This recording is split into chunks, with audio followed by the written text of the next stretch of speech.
ఓం శ్రీ మాత్రే నమః.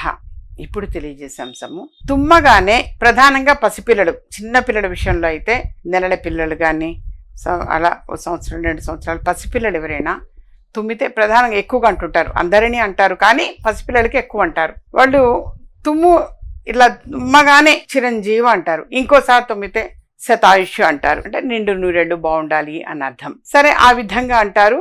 ఎందుకు అన్న సందేహం కలగచ్చు.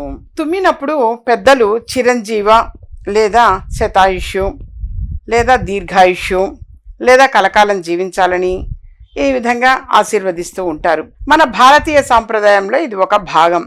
దీని వెనక కొన్ని నమ్మకాలు, శాస్త్రీయ కారణాలు ఉన్నాయి. ఆయుష్ను కాంక్షించడం. తుమ్మినప్పుడు మన శరీరంలో ఊపిరితిత్తుల నుంచి గాలి ఒక్కసారిగా బయటకు వస్తుంది. దీనివల్ల ప్రాణాపాయం లేకపోయినా పూర్వం పెద్దలు ఆరోగ్యమే మహాభాగ్యం అన్న కాన్సెప్ట్ తోటి అని భావించి వారికి ఎలాంటి అనారోగ్యాలు కలగకుండా కలకాలం అంటే చిరంజీవిలా జీవించాలి అని దీవిస్తూ అలా అనేవారు. మృత్యువును దూరం చేయడం. మనిషి తుమ్మినప్పుడు హృదయ స్పందన కొన్ని సెకండ్ల పాటు ఆగిపోతుందనే నమ్మకం ఒకటి ఉంటుంది.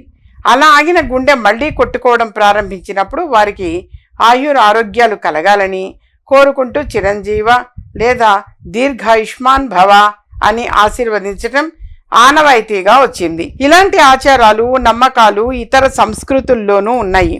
ఉదాహరణకి ఇప్పుడు విదేశాల్లో ఎవరైనా తుమ్మితే గనక బ్లెస్ యూ అంటారు. మనమైతే చిరంజీవ అంటాం.